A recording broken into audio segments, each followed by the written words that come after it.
Hey!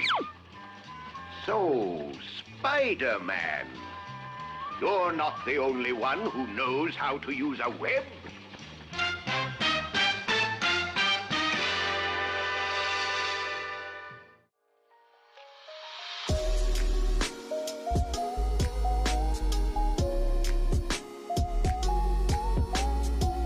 Coming to you live from my mom's basement, this is the Animation Ambiance podcast.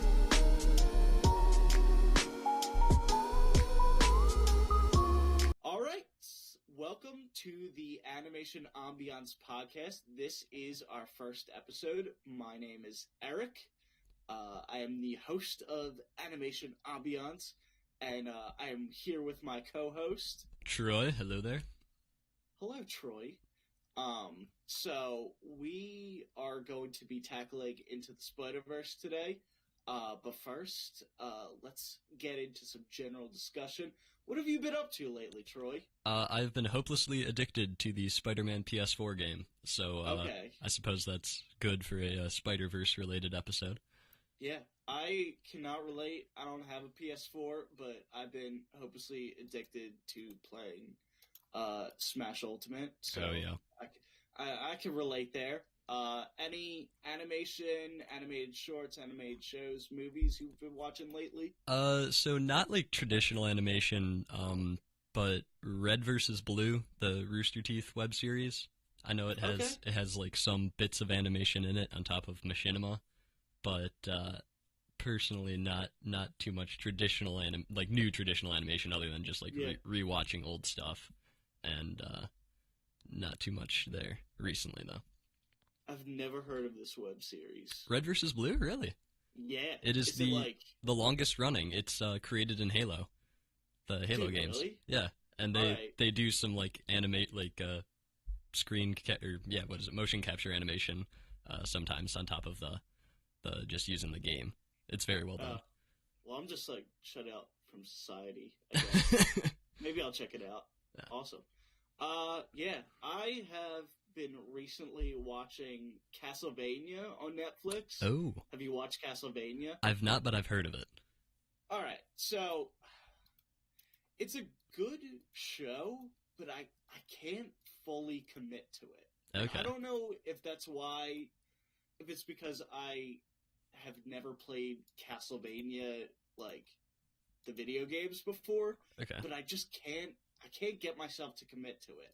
I've watched the first season and about 5 episodes into season 2, and it's a good show. It has good animation. It has good, like, I don't want to say compelling characters because I think the main characters are a little bit more on the duller side, but the villains are really good in it, and I'm invested in their story, but there's something I just can't fully commit to watching it. And is it Smash Ultimate? Is it because you get beat up by the Castlevania characters in Smash? It could be. It could be. I get fucked up by Simon, and then I don't want to watch Castlevania for that reason. So, it could be that. I think it's just every episode is kind of, I don't want to say the same because it progresses, but it's very Game of Thrones-esque, which I couldn't get into either, where it's like, it's a lot of side conversations of treachery and plotting and different aspects of that, and I'm into it, I like it, but after a while, it feels like I'm kind of just on the same path, and I'm not moving forward. But right. I'm kind of in the minority with that, though, because I know a lot of people like Castlevania. All right. I'll check it out. And I like it. I'll at least check it out first few episodes. Yeah, there's a lot of, like... Alright, I guess that ties into my... Like, I want to see some vamps, like, rip people apart and stuff, but it's so seldom. There's a lot of talking. It's like, alright, let's see some vamp stuff, you know? Yeah. Alright, so... Anything else you wanted to touch on there? I don't believe so. All right, so we will get moving on into our main discussion.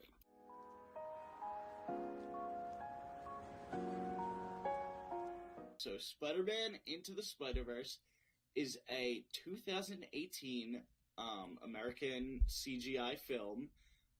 It was directed by Bob Per... Oh god, I'm going to butcher this name. Pobserchecki, Peter Ramsey, and Rodney Rothman. And then, so it's gotten critical acclaim so far. Well, I don't want to say so far because it's been out for a while. It won a Golden Globe for Best Animated Feature. I think it's one of 3 animated films that was not directed by Pixar or Disney to win that achievement. So, applause is needed there. That's nice. Yeah. Otherwise, it has just gotten, it has gotten critically lauded. Everybody loves it. Fans love it. It has just been regarded as one of the best and most influential films of 2018.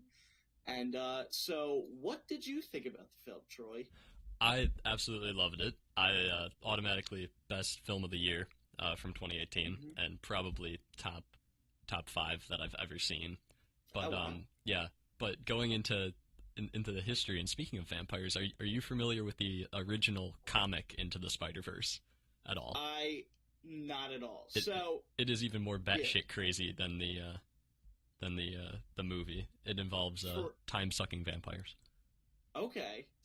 When did the original Spider-Verse comic, when did it originate? I want to say the 2000s. I don't have an exact date on that. Okay. But yeah, because I feel like late or early 2000s is when you kind of got into the more, batshit crazy adaptations of superheroes and different stuff like that, so I can totally see into that. Yeah. But what did you think of the film overall? Your own views? I'm pretty much mostly on the same board as you. I thought it was the best of 2018, best film and animated film together. I thought it was just slightly better.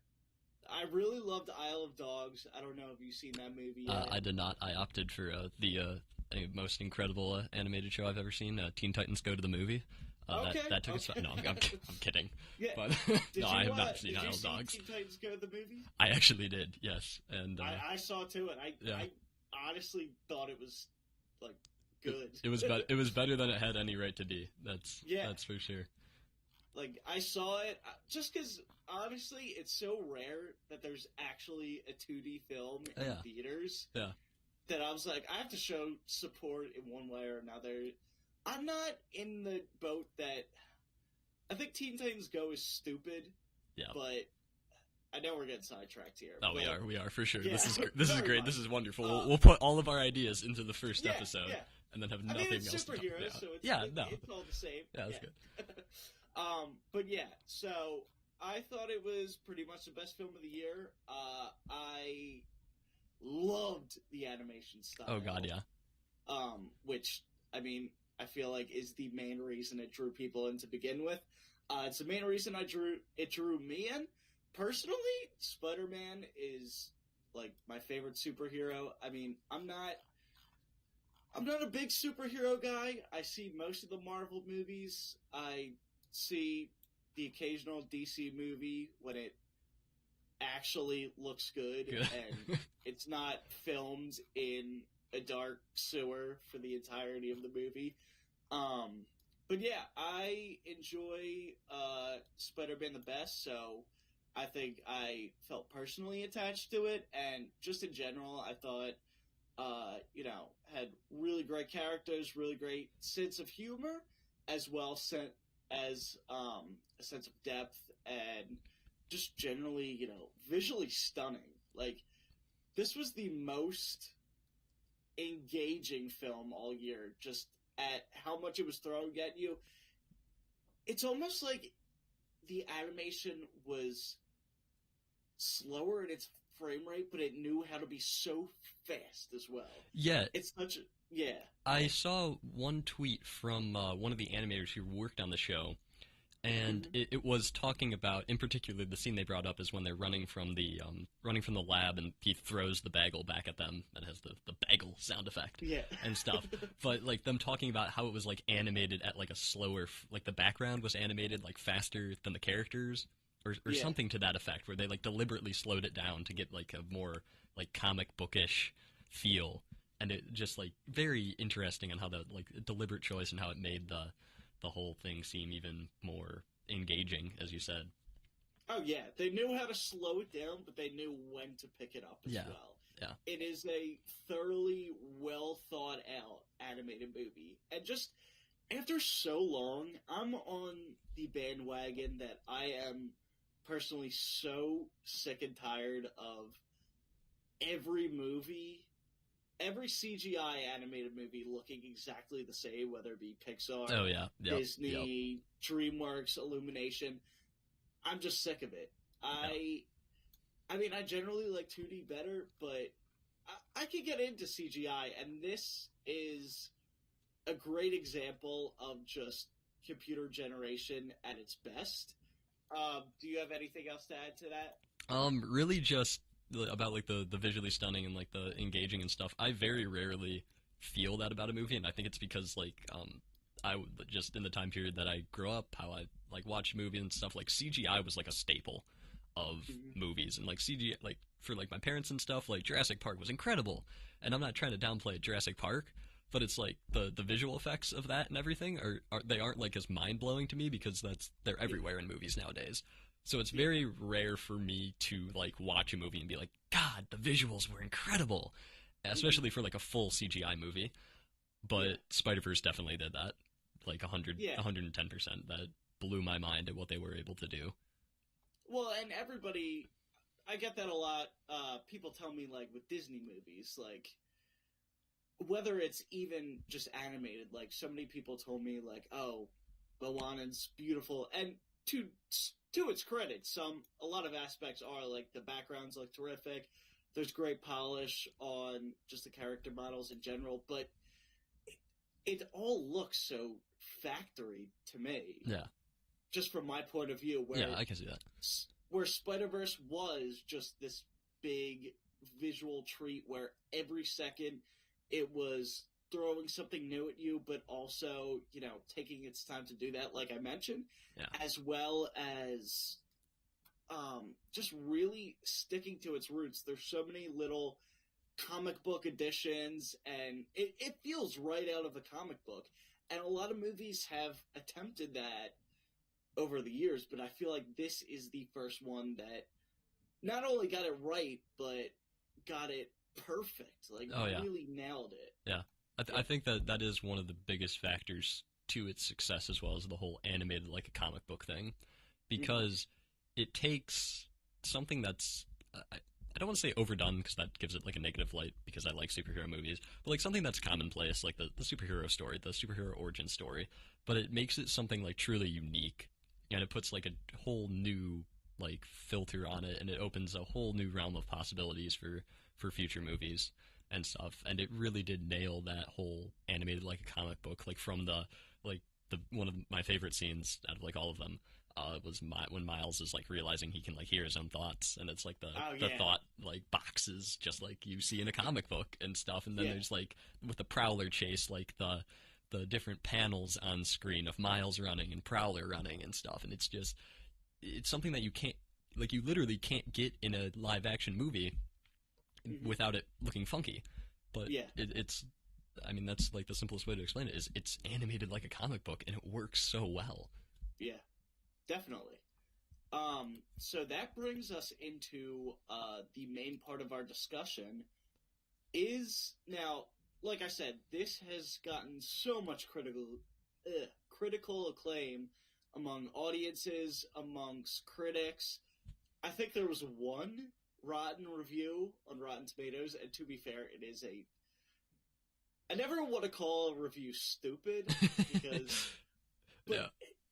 Or, like, because that makes it sound pretentious. But, or like a troll review and stuff. Yeah, but it just does not sound like the person understood. Like, it was... he was like, "Oh, is the animation supposed to look like that?" Like, yeah, yes. Like, what the fuck does that mean? You know? Yeah. But I got it. yeah.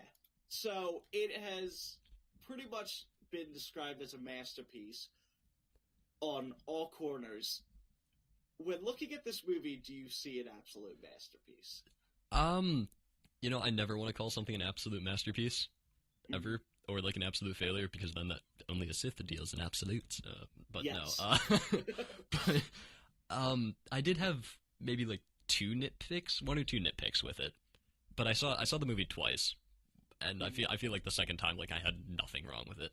But the only thing that I felt was off about it was story-wise, and it's Miles fails throughout, like, the entire movie and stuff. He's always, like, trying to, like, be the best Spider-Man he can, but he's not ready yet. He's constantly told he's not ready.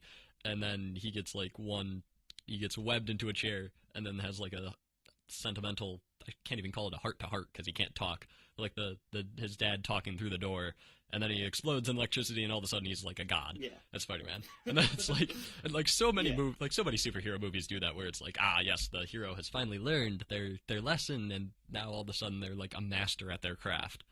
And even though there was like some cool things about it, like, I didn't notice this, but I read that the move that he pulls in the end when Gwen and Parker are talking to each other, like, did you teach him that? No, I didn't teach him that. It's the exact same move that the original Spider-Man did, the blonde Spider-Man did in the beginning, so it, like, shows that he's learning.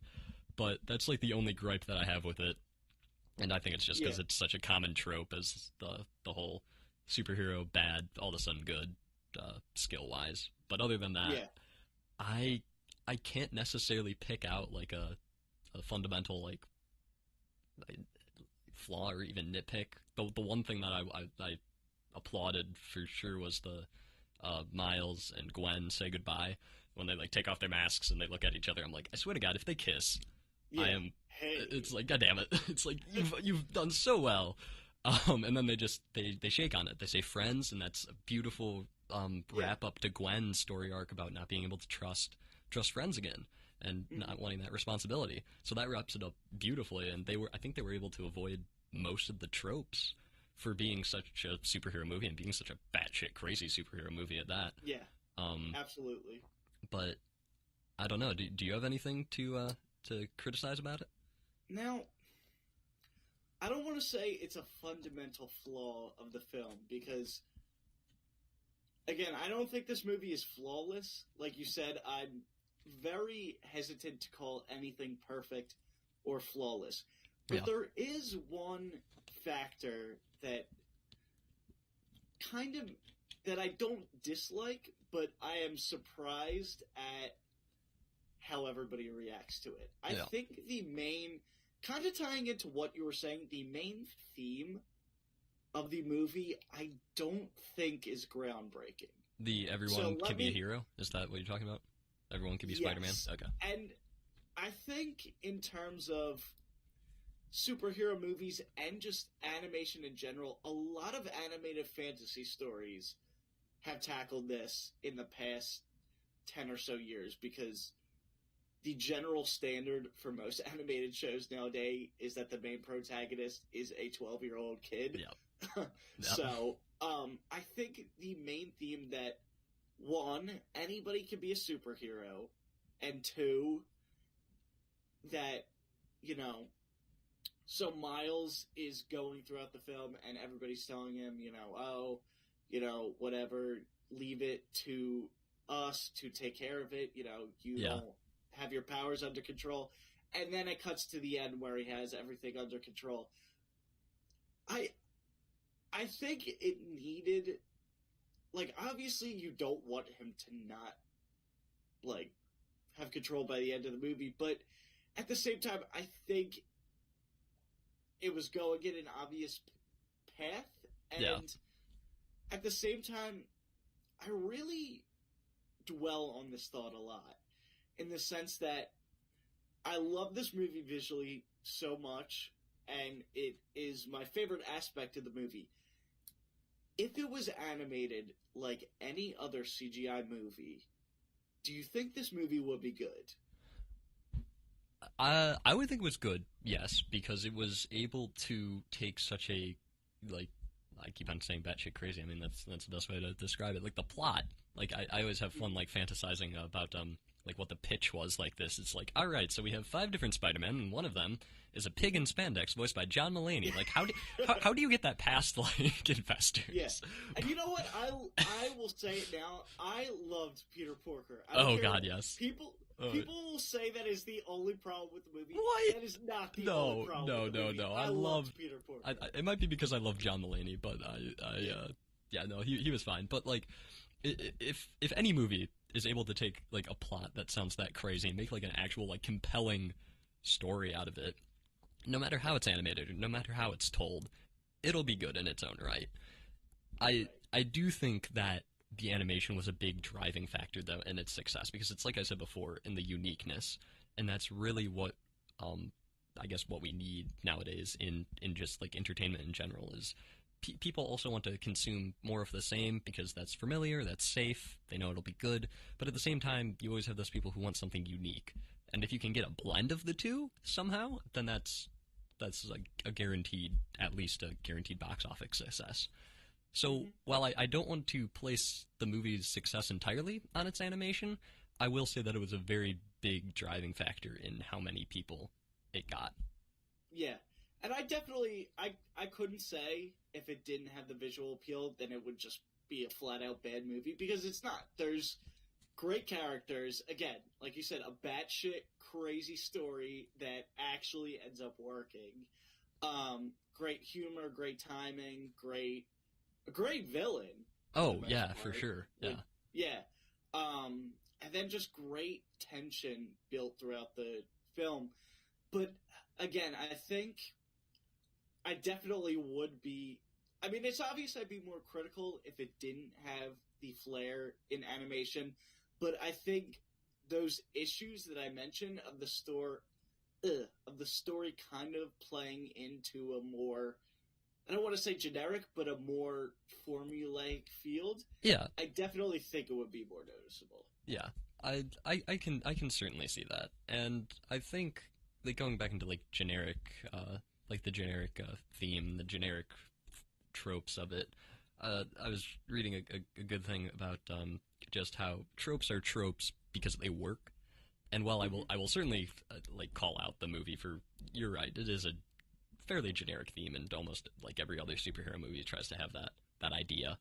But if it can be delivered in a satisfying way, then I'll have no qualms with it. Generic as it might, overplayed as it might, if it's delivered in a refreshing way, or even in just like a satisfying way, then I think it's very good. And as kind of cheesy as Miles's whole end speech is there, I thought it was delivered in a good enough way, and especially with Stan Lee's quote. It's kind of like the after credit scene. I was just gonna say, especially with like Stan Lee's passing, I think this is an important message that really mirrors his entire goals and just what he wanted in general. So, as much as I can be like, all right, this has been done before, it's kind of like, well, with the timing, everything like that. Yeah. I can't really be upset about it. Yeah. And Stan's cameo with, the suit always fits. That was meant to be like a joke line, but I found that to have kind of like the same, like, almost unintended effect that Carrie Fisher's line did in The Last Jedi, where it's no one's ever truly gone. And that was just so much powerful because she herself is gone, and her delivering that line to Luke and to Mark Hamill makes it so much more powerful. And Stan's "it always fits." It's meant to be he's scamming Miles and stuff, but it takes on its whole thing of its own as, if you wear the suit, you'll always become the superhero, or something cheesy like that. I don't know.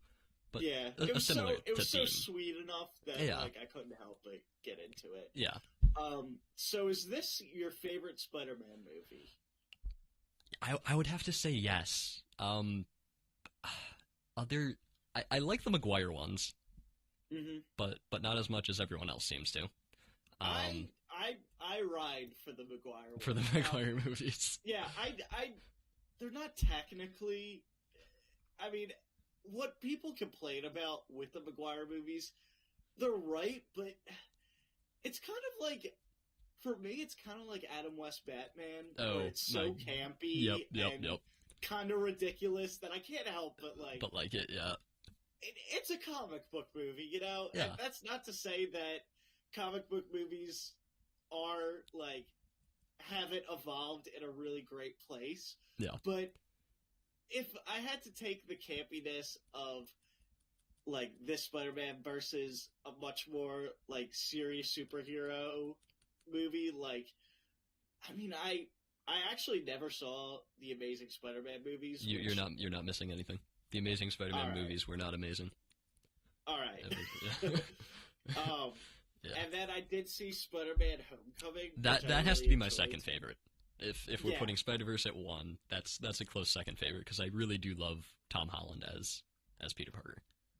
Yeah, but like you said, in general, this might just be my favorite superhero movie in general. Yeah, yeah. Like, I mean, I'm not huge into the genre as a whole, but in general, this one really spoke to me. And while I still don't think it's absolutely perfect, it does so much good that it really just lands an impact with me. Yeah, yeah.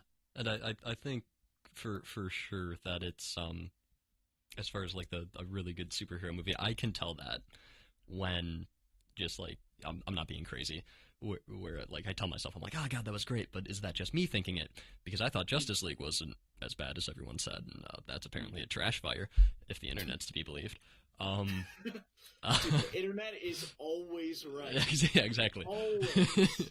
But when I went the second time, I went with my parents because they had been hearing about how good it was and everything, and they really wanted to see it. My dad's normally pretty good about superhero movies, but my mom, it's a miracle if she can get through the exposition of it, because she's normally just like, oh, I don't understand these guys and I don't understand these characters. It's not for me, and that's fine. And so when she was like, I want to go see the Spider-Verse one, I'm like, it's about, like, there's like, 6 different Spider-Men, all from different universes, and like space-time continuums blowing up. How you can't sit through Thor Ragnarok. How are you going to sit through Into the Spider-Verse? And it became like her favorite movie. And I'm like, that's awesome. And I'm like, God, like that is such a like a personal testament to what they were able to do. If somebody like my mom, who can't sit through any superhero movie, can like love that so much, she leaned over to me like 5 times throughout the movie and was like, "This is so good." It's like, all right, they're doing something right. And that's honestly what I love about it, is it's so convoluted and so there's so much going on, but it doesn't pull like a boring Man of Steel exposition heavy approach to it. It's so like I said, it's so quick. It throws stuff at you. It expects it to stick, and it does. It just does. Yeah, I mean that was like one of my favorite. I keep on saying favorite tropes of the movie, or not tropes, like reoccurring things, is like the origin story where they like throw down the comic book and they're like, all right, let's do this one more time. Like that's how they do their exposition for everybody. And once again, I don't think you can get that in like a live action or even like a normal animated movie. Like that's something that's unique to Spider-Verse to pull off, just the way that they were able to do everything. Right. And all right, I guess I do have one more nitpick while we're discussing this. Is it that they didn't let what was it, St. Elmo's Fire play? That's a sin. They cut St. Elmo's Fire off mid song. No, nobody does that. Okay, I'm sorry. Yeah, exactly. The one other, and this might be an unpopular opinion, I liked Penny Parker a lot, but I thought the moment when, I'm not educated on this character, when her spider like bot. Oh, when died, when Diva's mech dies. I thought she was the least developed out of all of them, and I did like her. So, but I thought that emotional moment, I was like, if personally, like, again, I'm not familiar with this character. If I knew more about her and she had more screen time, I'd feel like this was an effective moment, but for what it was, I couldn't get into it as much as some of the other emotional scenes. Yeah, I definitely I get, yeah, that definitely came up to me when just like watching the movie and stuff. They definitely like lingered on it for too long, and I like part of me wants to say that it was kind of like a not necessarily a parody, but just like kind of like poking fun at like the anime wind blowing in the hair, like glassy eyes sort of thing. But from yeah, I didn't like if you're gonna have a character die, like you have to at least build up the character. And of course, with so many characters, you can't always do that and such. But from what I know about Spider-Verse and about these other characters, I have a very limited knowledge of them myself. Yeah. I'm more well versed in DC comics, but I think as far as Penny Parker goes, the mech is her father's, and I think it's the last thing of her father she had. I could be completely wrong, and if this ever takes off, we might have like angry comments and such, and yeah, I can imagine and such. But I'm pretty sure it's something to the fact that where it's like a link to her father. And like at first I thought like the spider died inside, and it's like the psychic link with my spider buddy, and now he's dead. It's like, well, I guess that's sad. And then like the spider crawls out and such, and it's like, all right, guess it's fine. Yeah. but yeah, I definitely didn't feel like the same gut punch that Uncle Aaron's death did. Or even like Kingpin, like Kingpin's like family leaving him, like that alone was more emotional than random Spider-Bot dies. Oh yeah, well that's what I meant when just a great villain. Kingpin is really well fleshed out in just a couple of scenes. Oh god, yeah. Like, and the fact that they took the time to do that on top of everything else.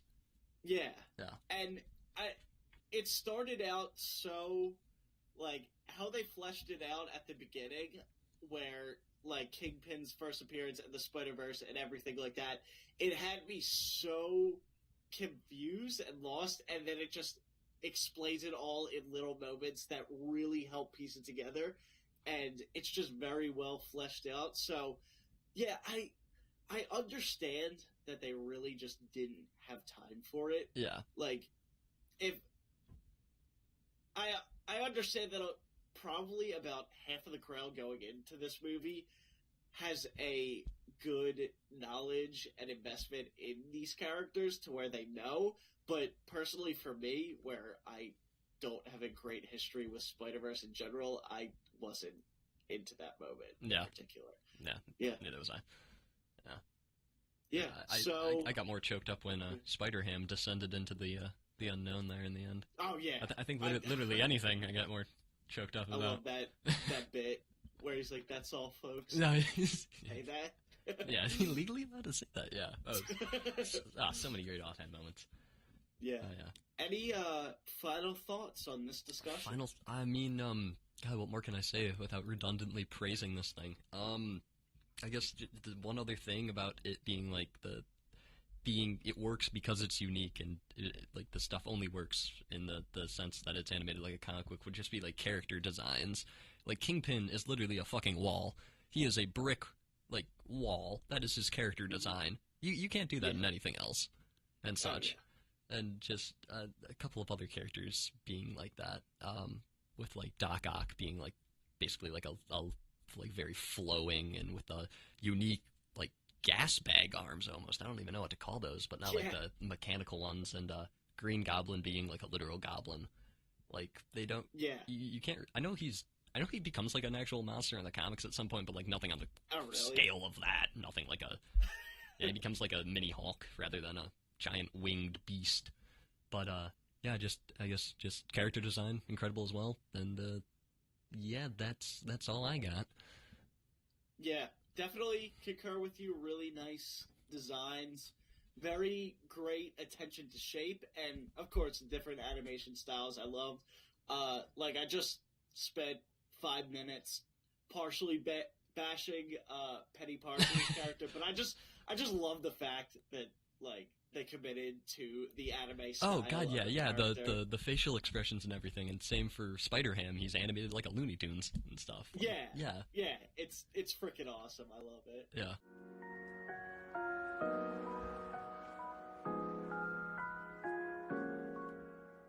Yeah. So, we already pretty much ran this into the ground that the movie's near perfect, and they're obviously going to do a sequel. They've announced it basically, and I mean, nothing makes that much money and then just disappears.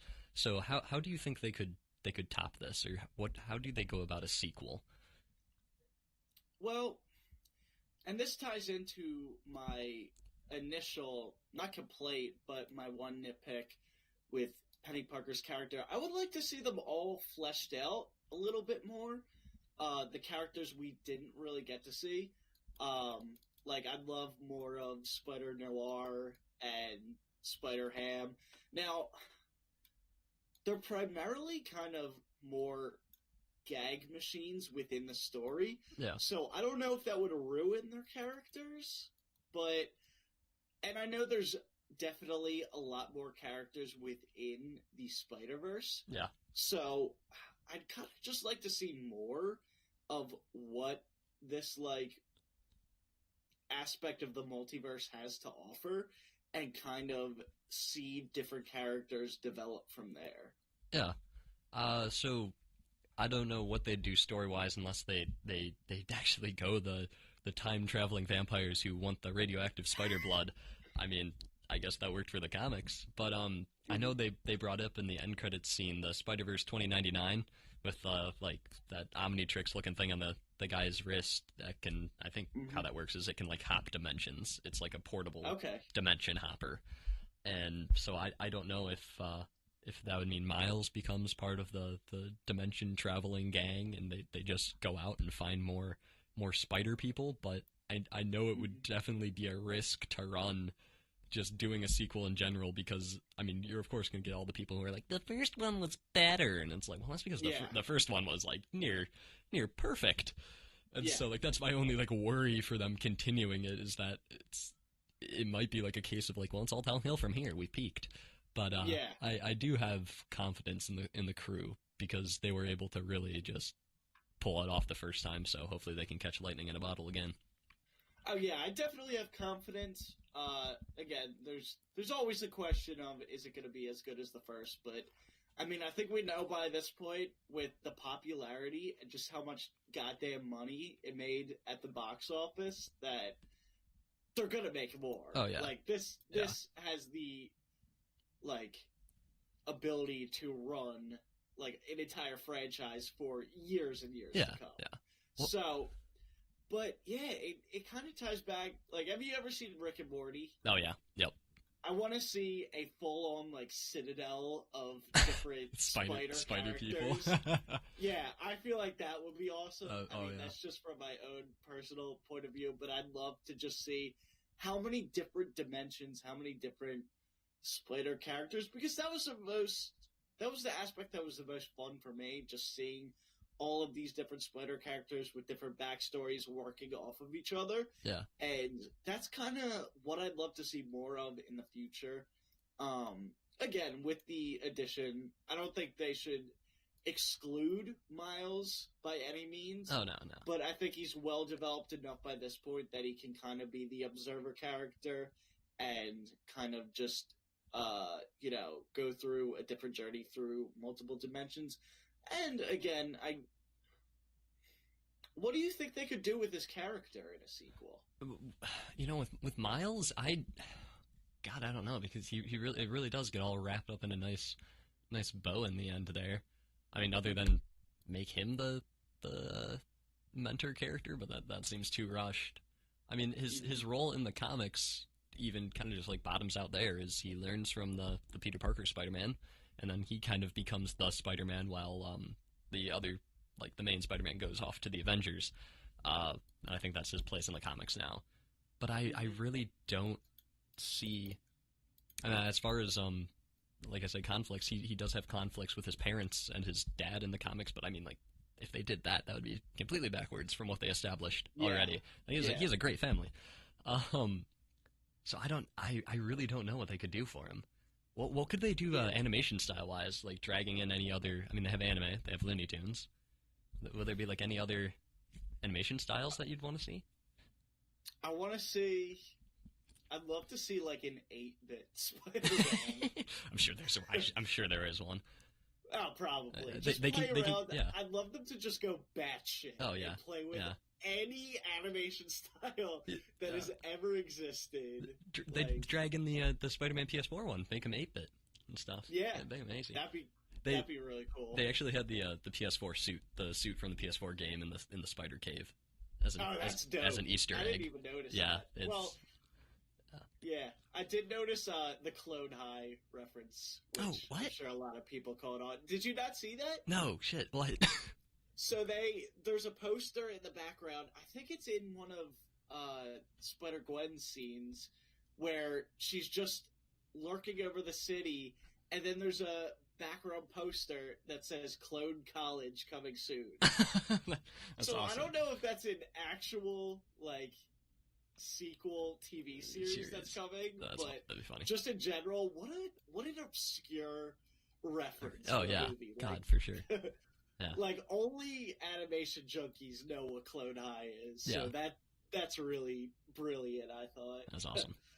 But yeah, I mean, I don't. Miles isn't a blank slate character, but I feel like his story is kind of complete in an aspect. I mean, unless they want to take it he's growing up, which there's always possibilities for getting older. Balancing out his life or whatever. I don't know. I feel like they told the best story they could have with his character, and I feel like if they were going to take his character further, I'm not really sure which direction they could take it in. Yeah. Yeah. So, but yeah, I am excited for whatever this franchise has to bring. And, I am looking forward to, I'm sure whatever they do churn out, it is going to be well thought out and well put together, just from this movie alone. Same. Yep. Yeah, so that is all I have to say on that part. So I think that ties it all up for our first podcast.